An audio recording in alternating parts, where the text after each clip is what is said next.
Annual conference a reality, and not only a reality, but a moving success as far as their support is concerned. So, and now it's my pleasure to turn this panel over to the moderator, who is Peter Miller. Peter will introduce his panel and take it from there. Peter, thank you. Thanks, Jay. Thanks for coming, everyone. I'm actually going to dispense with the usual introductions, but as we get into things, I'm going to invite my colleagues to tell you a little bit about what they do and where their perspectives come from. I'm very pumped about this panel. There's actually been a lot that's happened in the conference, from Tursik to the chair's speech before, that kind of are great lead-ups to our discussion. And so I wanted to start with the fiscal cliff analogy we had up in the write-up to the panel, and someone described it as the frog boiling. You know, someone talked about the fact that we're in a golden moment of production right now, that subsidies might not continue. And so I guess my first question is, when you look at the next, 3 to 5 years, are we in a period of transition, or are we actually in a period of great disruption? And I'm going to ask Jamie, you to lead on this. I think there's a lot to be thankful for. There's a lot of good things in the system. I think the tangible benefits are a very clear period-specific benefit we have right now, and that'll generate a lot of production. What happens when those disappear? That's another question. And a lot of people are moving into scripted with this in mind. I think that we'll all hear as we talk about all the moving targets, but television is still a good business for those who broadcast and those who produce. That's our core business. And I think there's some new areas that are giving us an opportunity to offset some of the downsides. Branded content starting to come on stream a little more. Who in the audience did that? Who didn't turn off their phone? Really? Rude. So I think there's some new opportunities. That was me calling, by the way. Yeah. I want you to know that. Turn off your phone. So there's some opportunities there that we're seeing. So I don't think we would see it as the best of times, but not the worst of times either.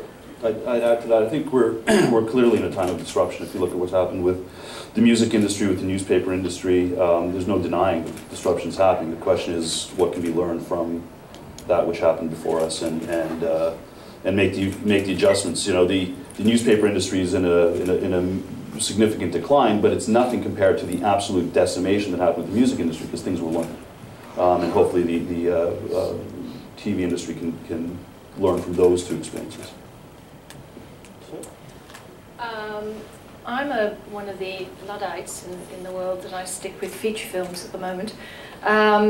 Television is obviously a much better, a much more financially rewarding at the moment medium. And I think the feature films do need to find other ways of getting to their audiences. It's clear that we need to think broader and think of the way we market our films completely, because we need to have distributors in order to access the funds that do come from the governments, be they in Australia or in Canada, Screen Australia or Telefilm Canada. But we do also need to find other ways, because the exhibitors seem to be extremely difficult to show our movies. So we do have to think broadly. And I'm not sure that it's disruptive. I just think it's a challenge that we have to go for. Oh. I think we have two things happening. One is obviously increased fragmentation of channels and participants in film entertainment. But we also have the great need for scale. People are still winning the game if they can consolidate audiences. They're doing it across networks worldwide. But one of the challenges, even if you do it in new distribution avenues like YouTube or what have you, the money is not as big as traditional channels. So the traditional channels are still the trigger. It is still very much a negative cash flow business. It is very much a business where you have to have a lot of capital to put a play, and you have to take a lot of risks.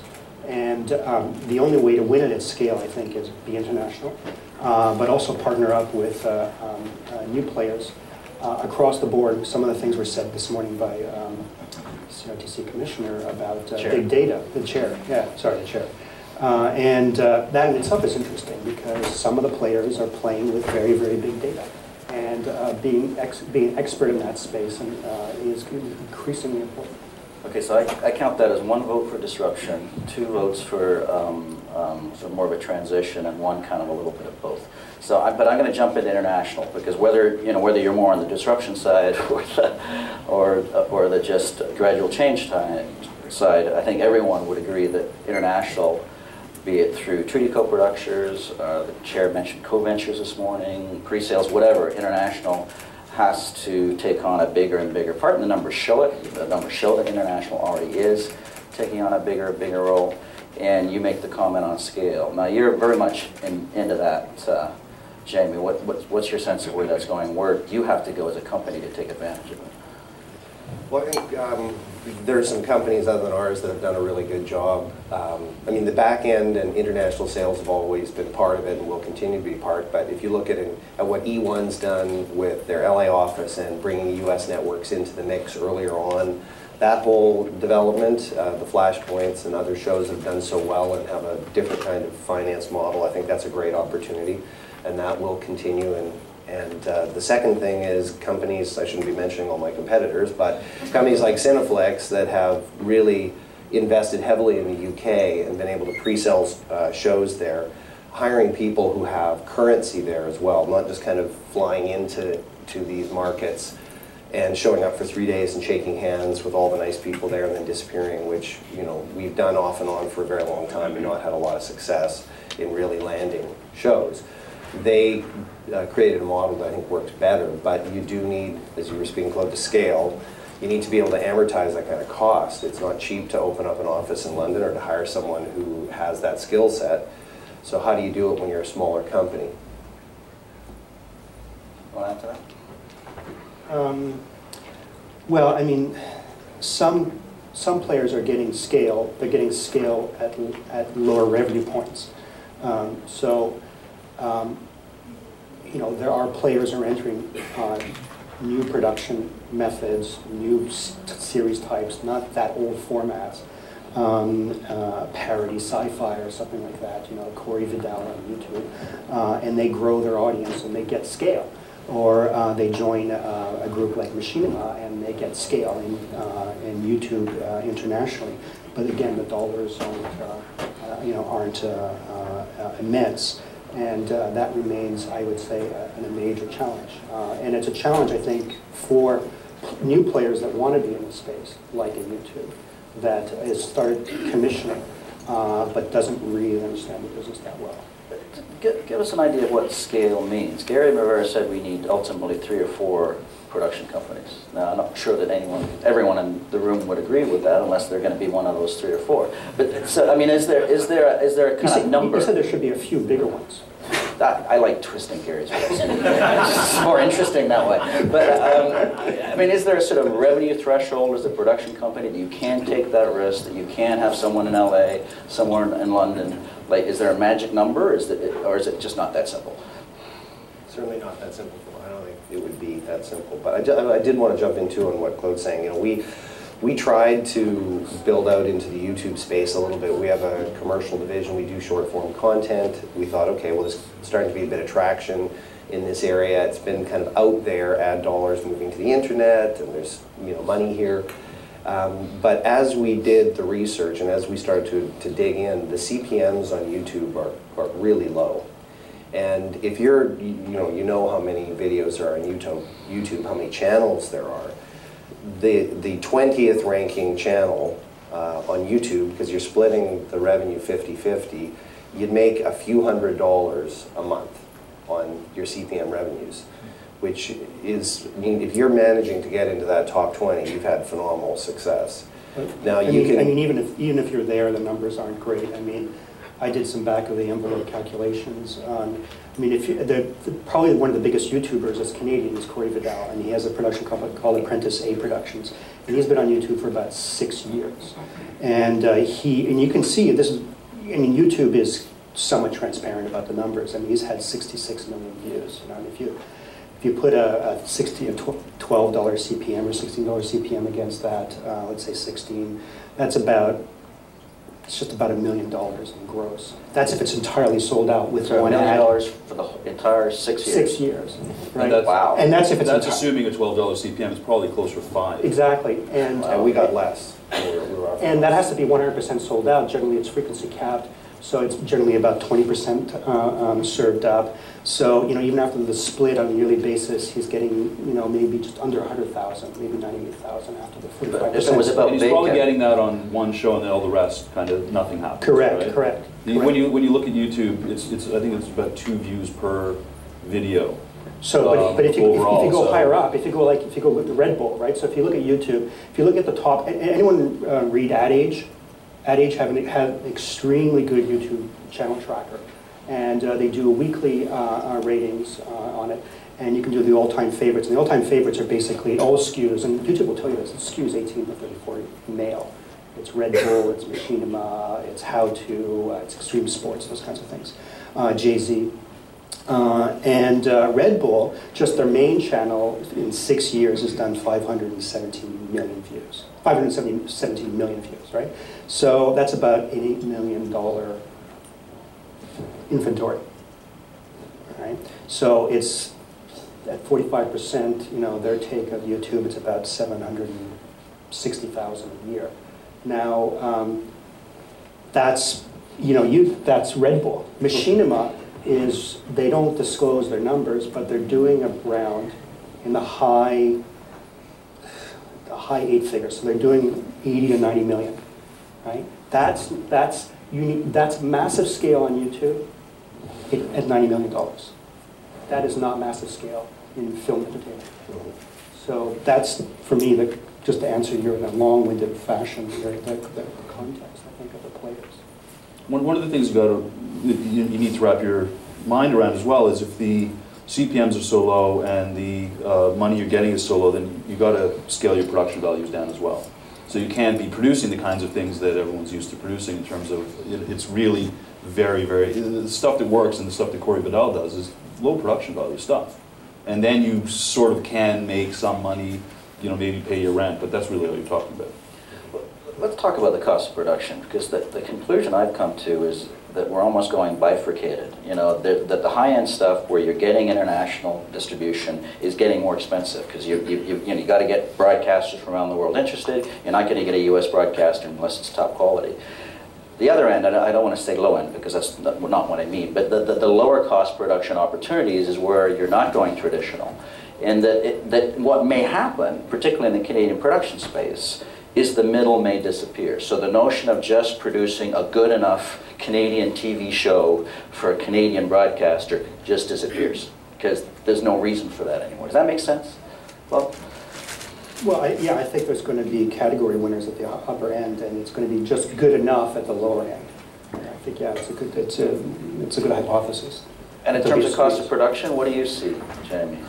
We couldn't make it work at the low end at any, you know, in using green screen, doing it with our own cameras, trying to put it out there. And I think that's why YouTube ended up saying, look, we'll give certain producers $5 million to go make some content, because they did the same number work we did and said, well, I don't see a good number. It's a hit-driven business, whether it's on the web or television or wherever you are. So yeah, you can invest and hope you get lucky, but the numbers didn't work on the low end yet. We tried to, I mean, they're non-exclusive as well, so you can take your content and try to seed it out with aggregators and they take a share and, you know, try to get the reporting. But there's probably people smarter than us who have figured out how to do it. We haven't yet. We're still watching and trying to build it. And just on the high end, I think certainly the trend is to try to have that must-see television that we're all talking about so much and watching in marathons and House of Cards, and finding different ways to make those shows with PVRs and time shifting, all these other things we talk about, things that people will still see and really build a brand. So I think you'll still be, we will move more in that direction, which will lead into co-financing and co-producing and other ways to get that money. But the other thing too is, of course, we're always shooting for the top. The middle stuff ends up being in the middle because it didn't quite make it to the top. So there'll always still be that middle band of programming that's not those hits. Just we didn't plan it that way. Sue, Marty Cates was on a panel with your colleague who I think is here from Australia, and he said that the costs on the film side were coming down, the budgets were coming down. Yeah, and I found that interesting. Are you having the same experience, or are you just so lucky in Australia that you can get an Australian film into, what, 270 screens in Australia, and we can get it into barely 15 in Canada if we're lucky? Yeah. Not an Australian film, that would be a Canadian film. I think Red Dog's one of the few which would make it 270. I think the high end, and Brian can tell more, but Sapphires, which just came out, was probably in more like 200 screens, but 270 was very high. You know, few and far between are the Red Dogs. The costs are absolutely coming down. And it is talent. It's talent costs most of all. Not just talent. Not just talent. Okay. It's production costs. Okay. I mean, we're making movies now at the same price that we were making them 20 years ago.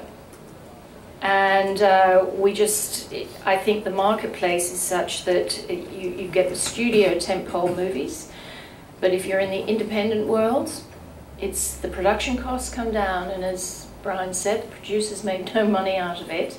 But you do, if you're lucky, if you can structure it, and we do use government funding, of course, be they for us, the producer offset and the state funds, and occasionally state, you know, and sometimes Screen Australia, which is the Telefilm Canada equivalent. And there's still always a gap. Doesn't matter how low you go, there's always going to be a gap. And if you can keep that as low as possible and work out a way so that your gap is fundable by private equity, then you own it. You do own the production, and you can, you know, you obviously can hopefully reap the rewards of selling. I think the marketing costs have to be controlled in something like that. I was interested in the film, the Joseph Gordon-Levitt film that was sold. I think it was probably, the budget was roughly about $3 million. Scarlett Johansson in it, and I can't remember who else, but there's some substantial names in the film. And they sold it to Relative Media for $4 million, and Relative Media promised a $25 million P&A spend. I just don't see where anybody is going to see anything more back than that $4 million, if that. Because with a $25 million P&A, I'm gobsmacked by it.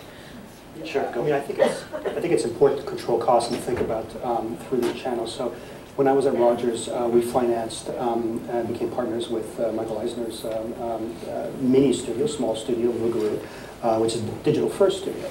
And Eisner had a theory that, similar to what he did with Barry Diller in Movies of the Week, is that we'll produce at a lower cost per minute to fit the revenue and distribution model, right? So they came up with basically a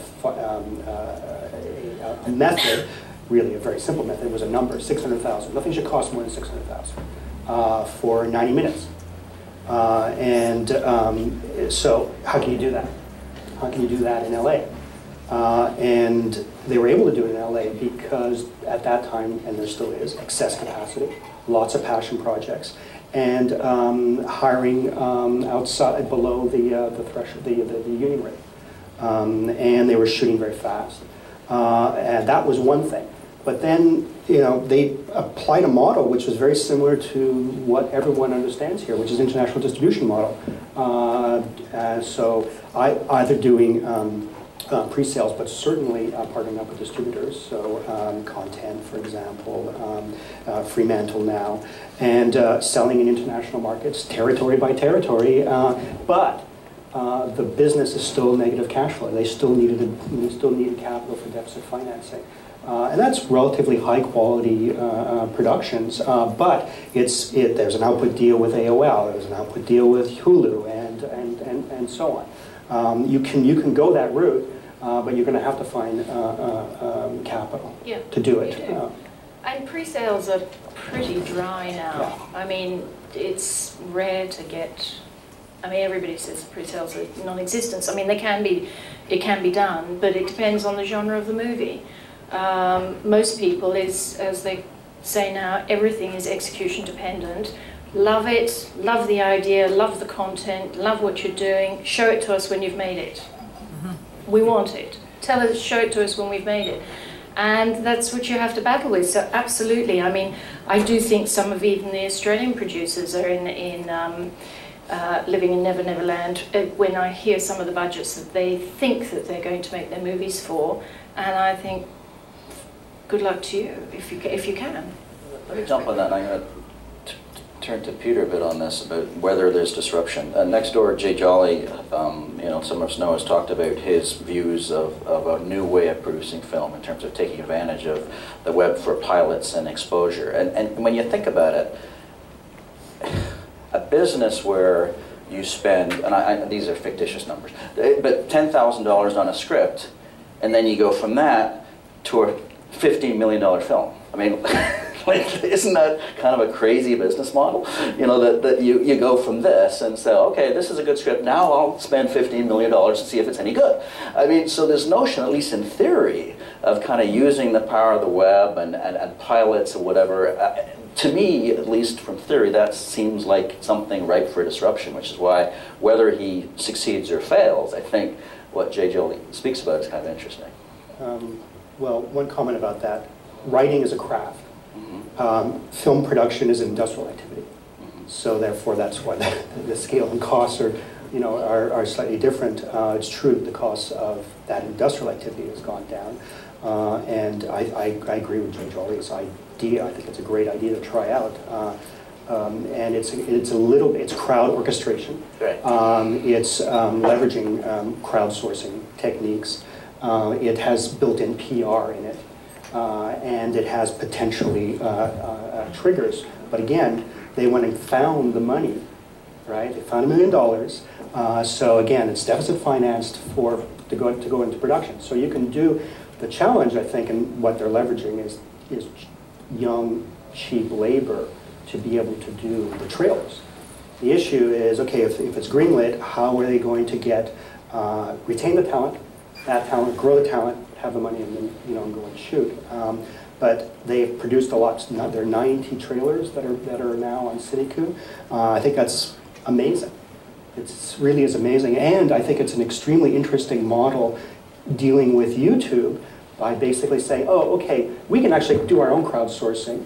We can do our own aggregation. We can do our own campaign. We can do our own program in a particular territory that could use YouTube because the stuff can get posted there, could use Dailymotion, Vimeo, everything, but it's still going to kind of be centered here in a campaign. That's a very, very interesting project, and I think it's very interesting for Canadians. I think that it's an English language project, and they're able to, able to do it and get buzz. So I think that's interesting, really interesting. And it leverages the whole social media aspect of the internet, which is going to be key for any project, to be able to either bring audiences in through social media or share your content out.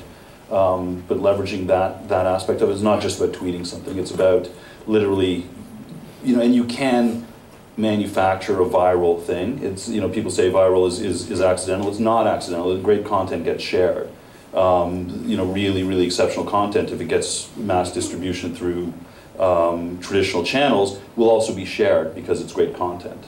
So, using the internet and getting the content out to your potential audience is a significant way forward. And then when I say it's disruption, that's the sort of disruptive thing. It's not necessarily a negative thing, but that's a disruption of the traditional models that we're using in terms of distribution.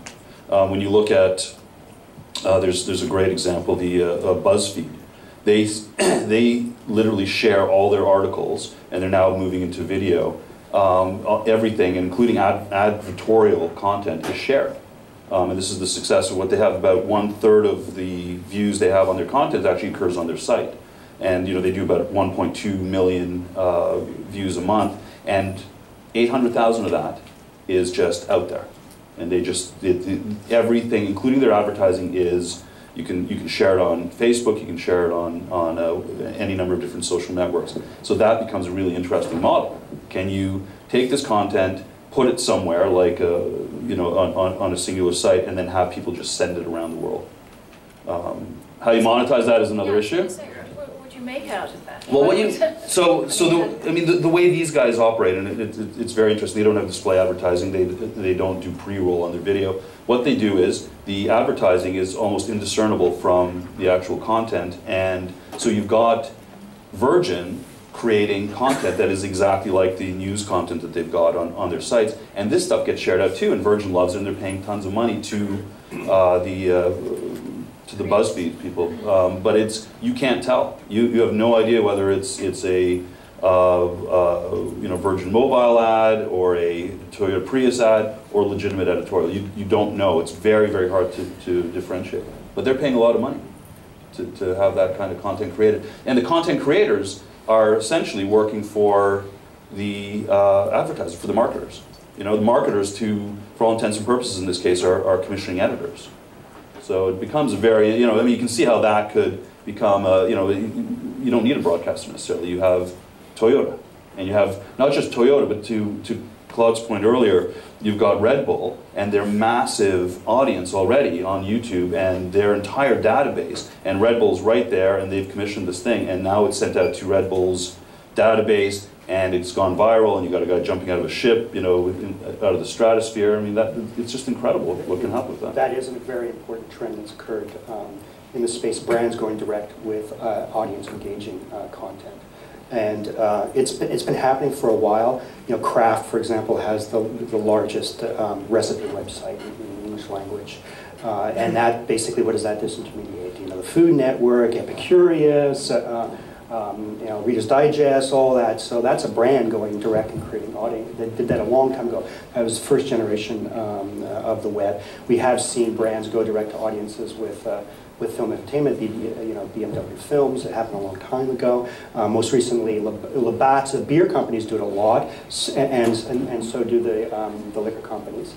Labatt's has done it with Kokanee, the movie. So, and that's also interesting. That's a product that has been put out, and it credits 3,500 contributors out of social media in the credits.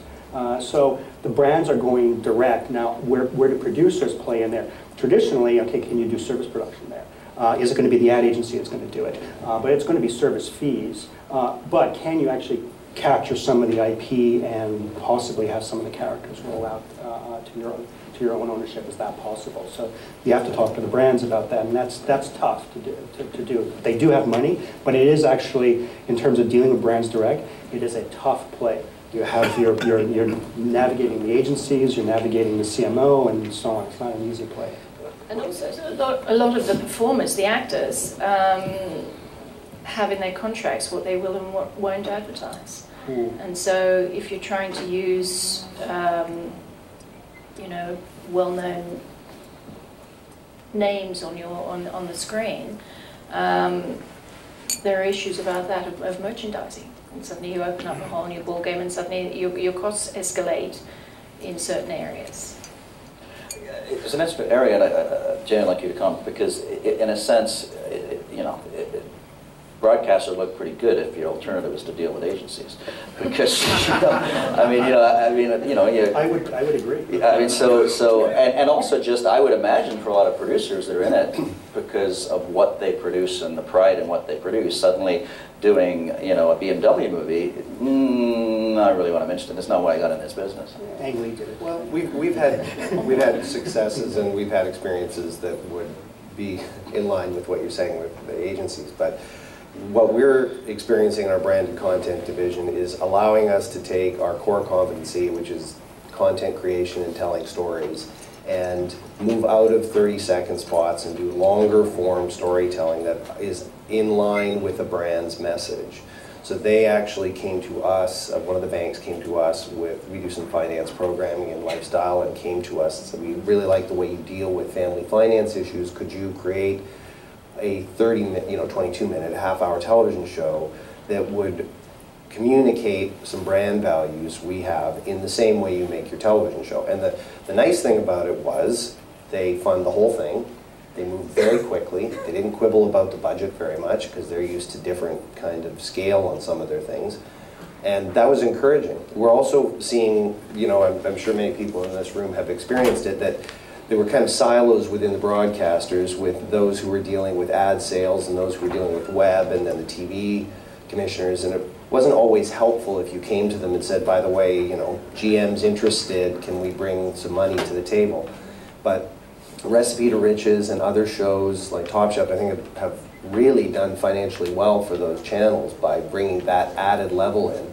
So we're hearing a lot more interest in bringing those brands in and working with them and having our branded content folks be right at the table. So I think that's a change. I want to make just a quick comment about the Facebook thing too, and it's part of what, you know, Peter, you've identified in one of your quotes was, you know, things a lot less happens than we expect in the short term and a lot more in the longer term. And we did a series called Todd and the Book of Pure Evil, which was really targeted to a younger demo, and we really wanted to be out there in the social media space, and we spent a lot of time and energy. It's not super expensive per se, but you do, if you want to have content coming out and keep people engaged. And everybody was super excited that we had 10,000 people who were, you know, kind of following this, but the show got canceled, and Facebook didn't make any difference at all. And it's because, you know, we have to just remember that the money is coming from the TV side of things. 10,000 is an insignificant number in ratings. And on top of it, odds are, if you're really savvy about Facebook, you're probably time shifting or watching it on the web or not watching it when we need you to watch it to keep the show going. So we'll keep doing it, and we'll keep trying to make it viral, but again, on a scale basis, you wonder whether an ad in a newspaper or a radio ad for the same dollars wouldn't have reached more people to get them to tune in on time. I think part of, and what I was trying to get at with this is that you've got the brand embedded in the show in the first place.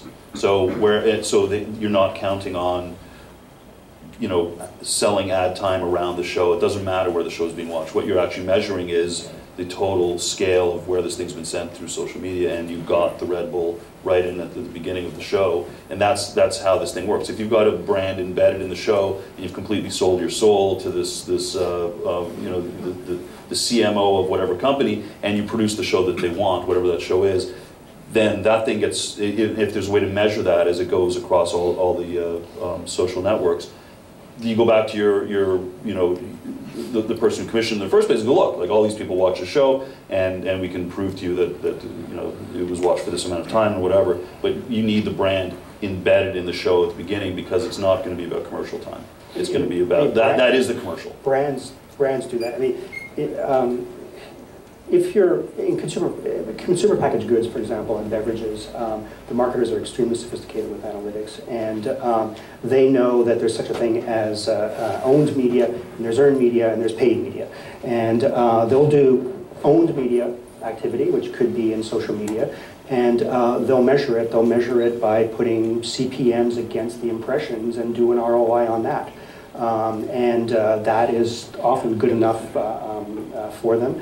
And they'll often do paid media to drive audiences and grow communities. And they're doing it in a significant, they're doing it on a really large scale. Coca-Cola has 56 million fans on Facebook. It has about 70 million fans across all of social. It has 500 people internally just doing social. It has 900 other people in the advertising ecosystem doing social. I know that because the company I work for and advised, we sell them a platform. But there is still lots and lots of content that has to be organized, but they do really large campaigns, but it's often territorially specific. Sometimes they'll do global campaigns across territories, but very often it's territory by territory. I want to move to another area that some people would say is ripe for disruption, and that's just the whole financing area. You know, anybody that's been around this business knows that for as long as they've been around and longer, you know, the number one challenge for the sector is always being undercapitalized, access to capital. You know, it repeats itself over. On the one hand, we have the promise of equity-based crowdfunding. I'd be interested in if anybody has any comments on that. On the other hand, we have at the end of this panel a guy in a company that's been very successful at raising equity, which has up until now private equity been equally rare in the sector. So Jamie, maybe you can just start with that and how you managed to do that, and whether you think it's a trend or whether you just have the magic sauce and you can't possibly tell any of us what it is. We lied to them. We fooled them. That's what we did. We were in a couple of areas, including visual effects, which is extremely capital intensive. So we're spending a lot of money on computers, hardware, software, and we're doing a lot of work for the studios. And we at one point we had about 200 full-time employees and 5 offices. So your overhead is scary. And Warner Brothers doesn't care whether they pay you on time, really. Like, I'm not dissing Warner's, but the truth is the accountant's on holiday and you don't get a check. Well, it'll just be a few more weeks. They'll be back, but you got payroll next week, and you got all these people you need to pay. It's not a happy time around your company. It's a mad and miserable scramble. So we recognized we really needed money. We definitely could use, every production company could use it, and I could talk about that. But that answers where it came from. The drive to do that came from. And what they saw was the diversified business.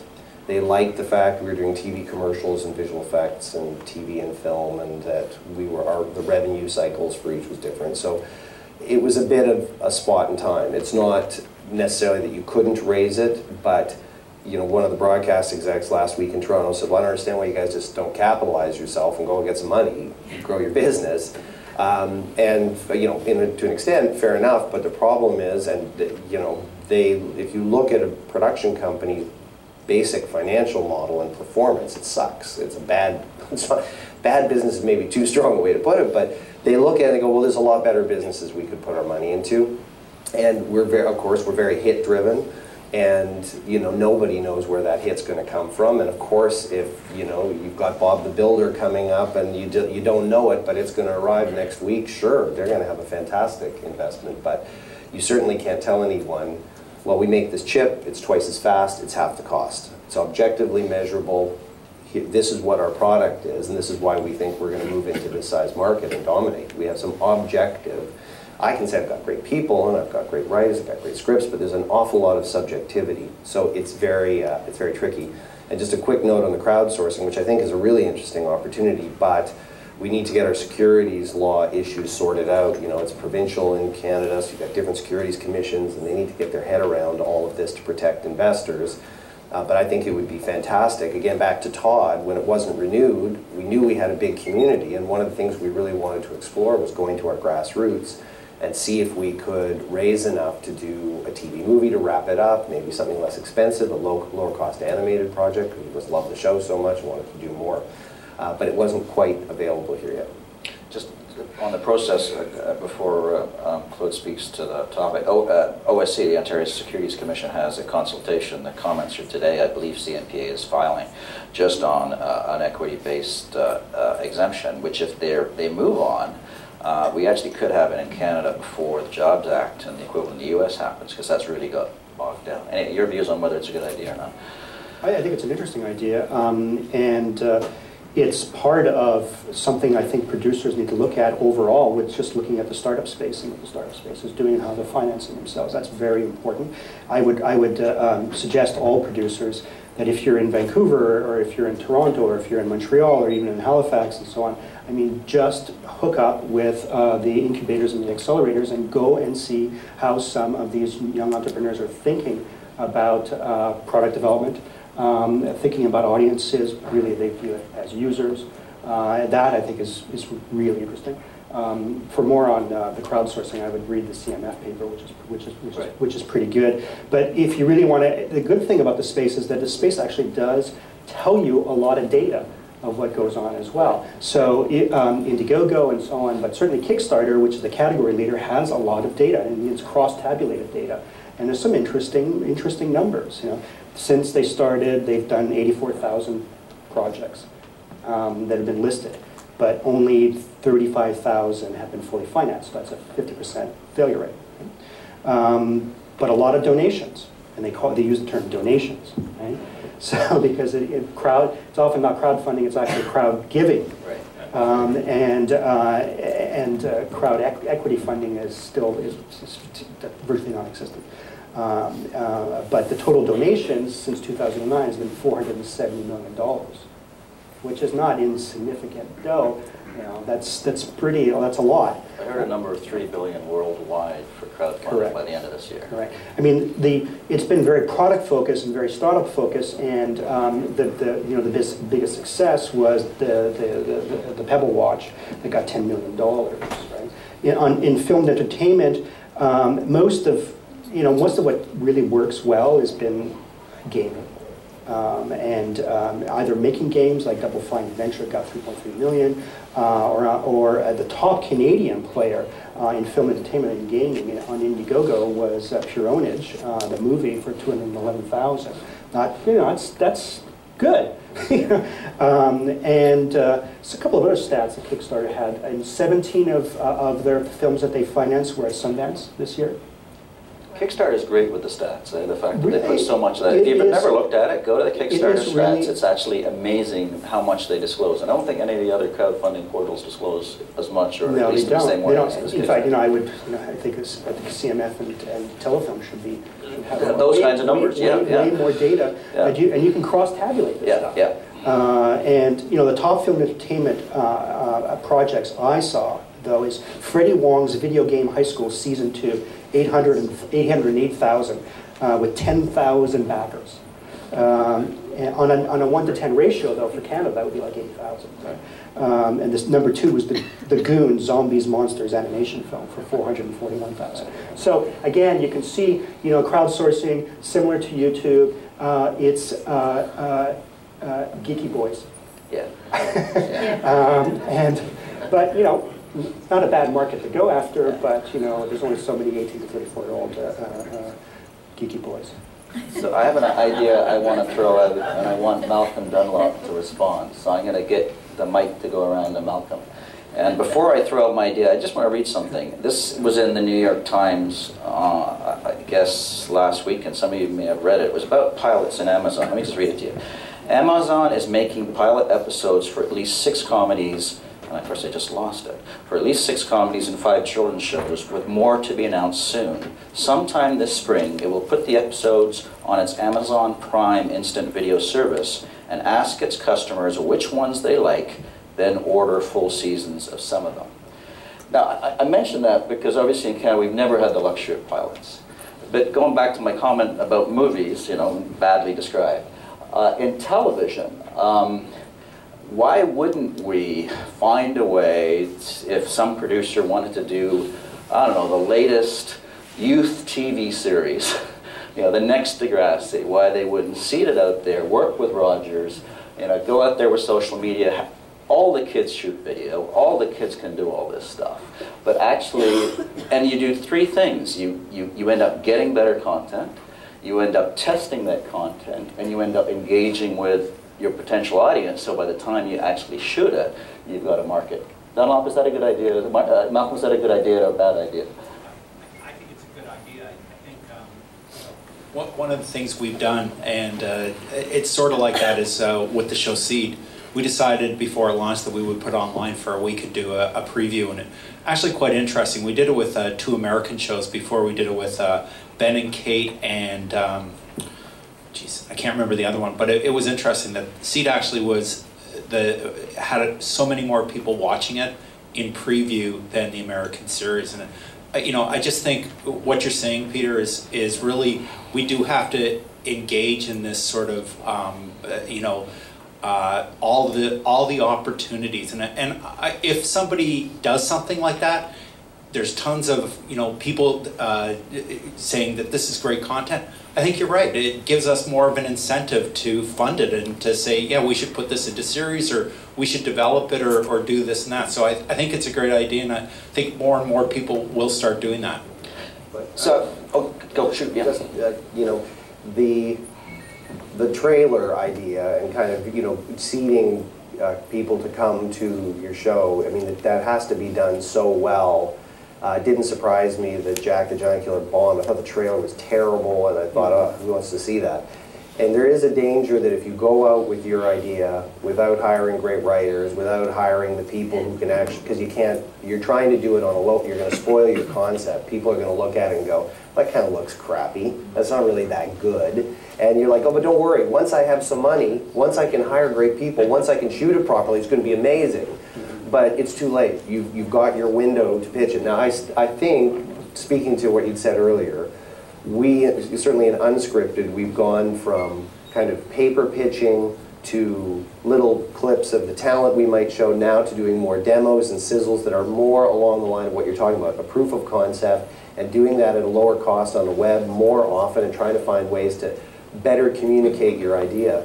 But I think it's trickier with scripted, where a lot, you have to pick a sci-fi one. How do you do compelling sci-fi without the sets and the CGI? You know, you think, wow, how am I going to do this? It's really tricky. Not impossible. Fat kid with the, whatchamacallit. Yeah, with the lightsaber.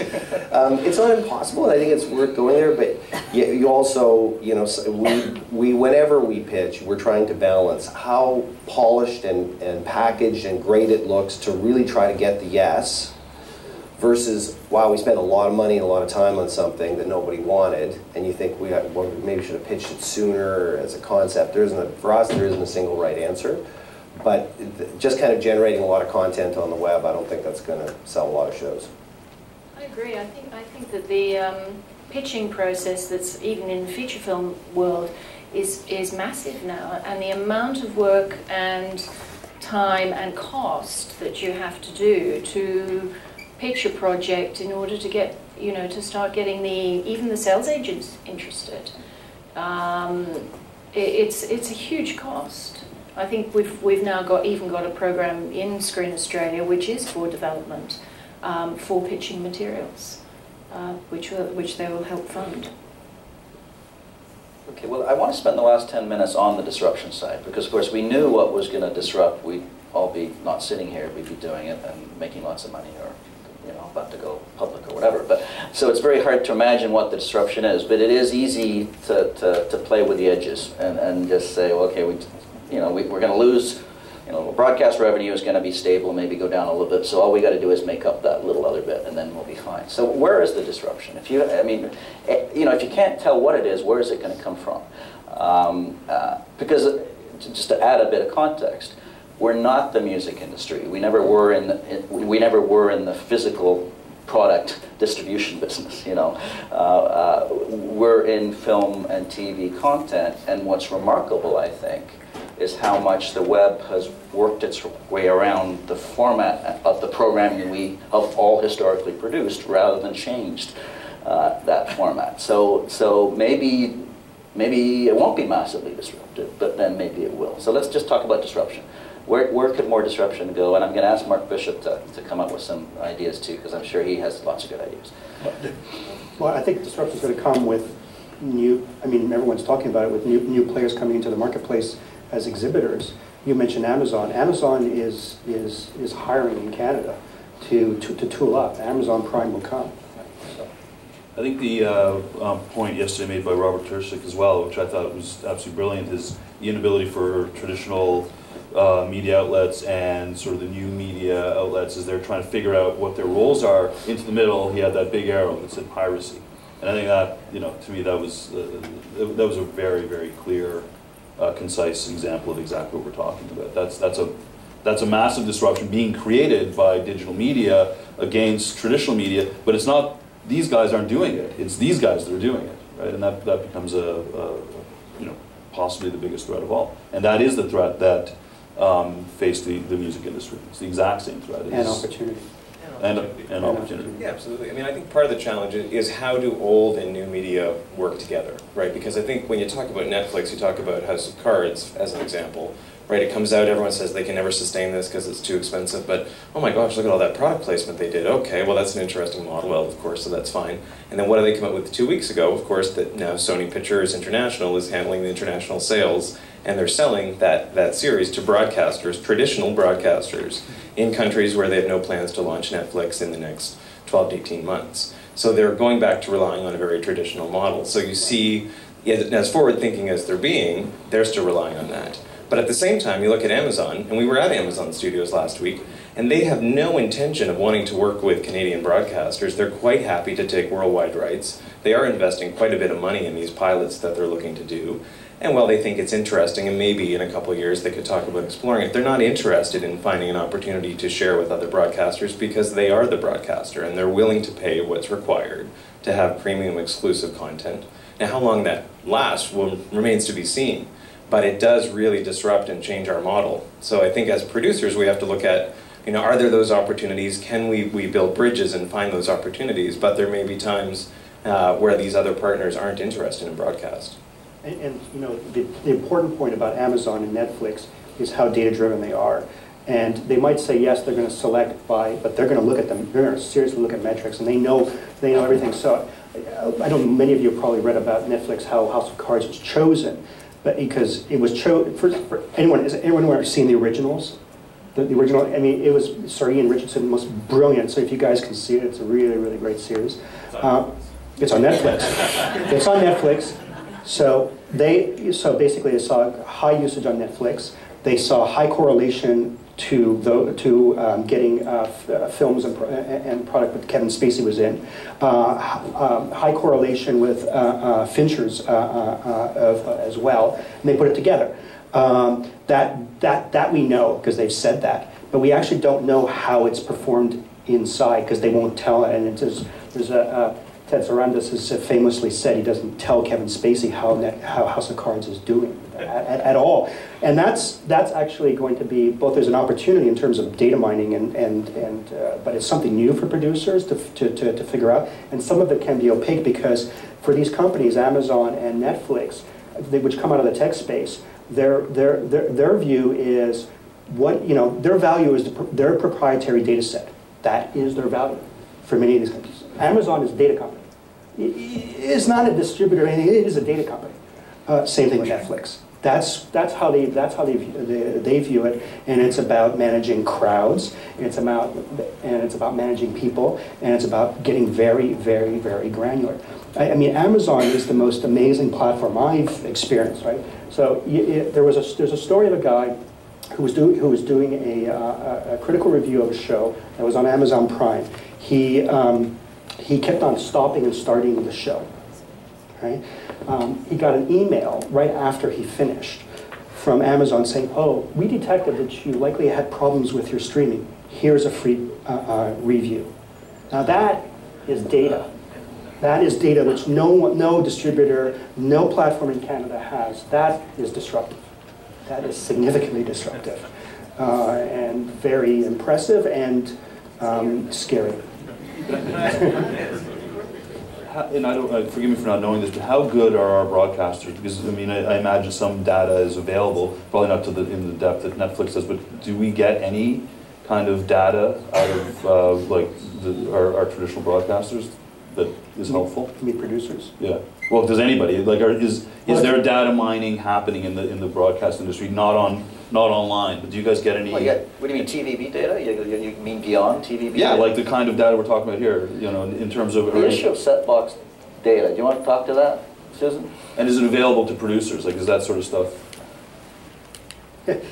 I mean, technically there is data there. Technically, well, you know the answer to this. Technically, there is data. There is very low capabilities inside the companies to manage it and process it. It's simple stuff. Plus, it's fragmented between carriers and systems and so on and so forth. It's a scale thing. I mean, we're suboptimal in that regard because we have so many different plans and so many different data sets. I might say, just on the disruption, that I think that's really informative and helpful for us in the way we strategize it. But I'm less worried. I see opportunity in Amazon as a producer, but I worry more when you talk about disruption. I worry more in that world of more content coming through the internet that's not through cable, and it's not regular. It's not contributing to CMF.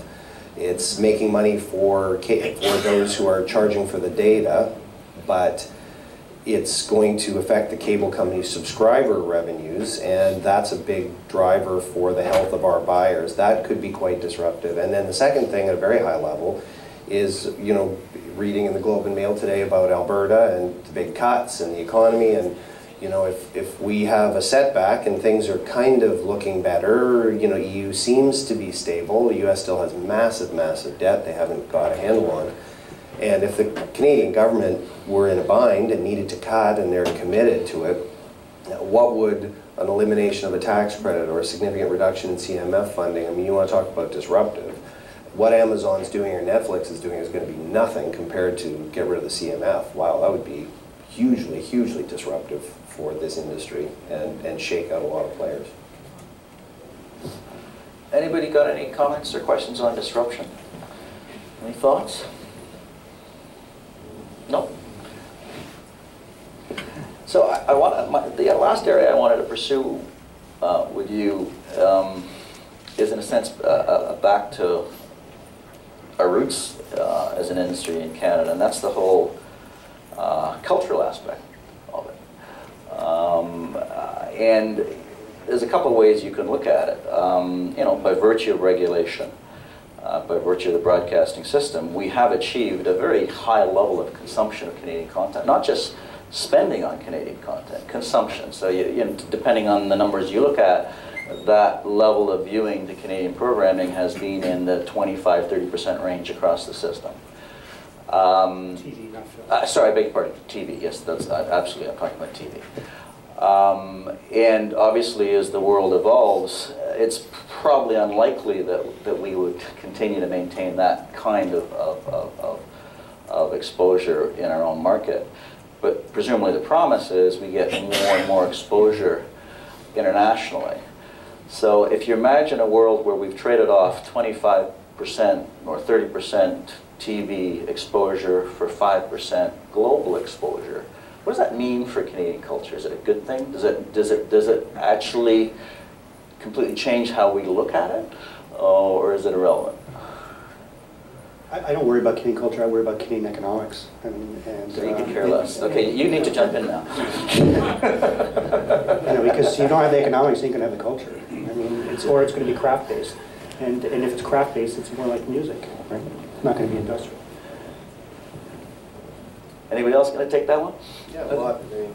Well, all I was going to say is, you know, the New York Times, this is going back to newspapers, which is where I'm at right now, but the New York Times has put up their, you know, paywall, and their strategy, as is the Wall Street Journal, as is the Financial Times, is the New York Times used to be about New York, very much about New York. Wall Street Journal used to be about a much smaller section of New York, which is Wall Street.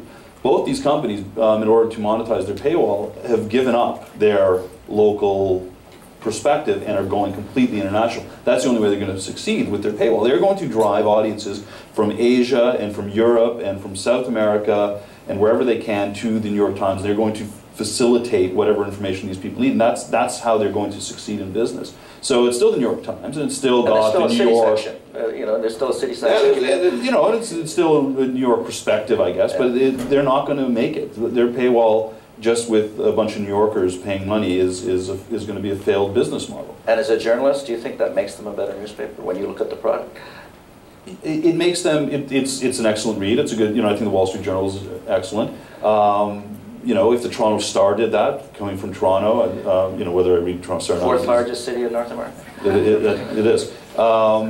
You know, if everybody does that, I think you're going to have a lot of the same kind of stuff. I think it makes a lot of business sense. From a cultural perspective, yeah, you clearly are going to water down your cultural imperative, but you know, you're either there or you're not there is really the end result. Which is Claude's point. Yeah. Anybody else want to touch this? Just a quick thing on the culture. I think that we tend to naturally look at the States a lot as our what's going on and how the world is going. And you know, with our guest from Australia here, I think and I've mentioned this as a kind of a CMPA thing too, is that I think at one point in my career in the CMPA, we were too narrowly culturally focused. We did have a bit of a sense of entitlement as producers, and we have a right to tell our stories and you need to pay for it kind of thing in a very broad way. And now we've moved very much to job creation and meaning something to the Canadian economy and all of those great things, which I think is fantastic. But as the pendulum swings, I think we also have to remember that we have a lot in common with the UK and France and Germany and other G7 countries that believe that culture is something that you invest in, that you support, that there's a lot of cultural content is delivered by television, or 28 hours a week. I mean, there's nothing even close to the amount of volume. And I think just sharing a message with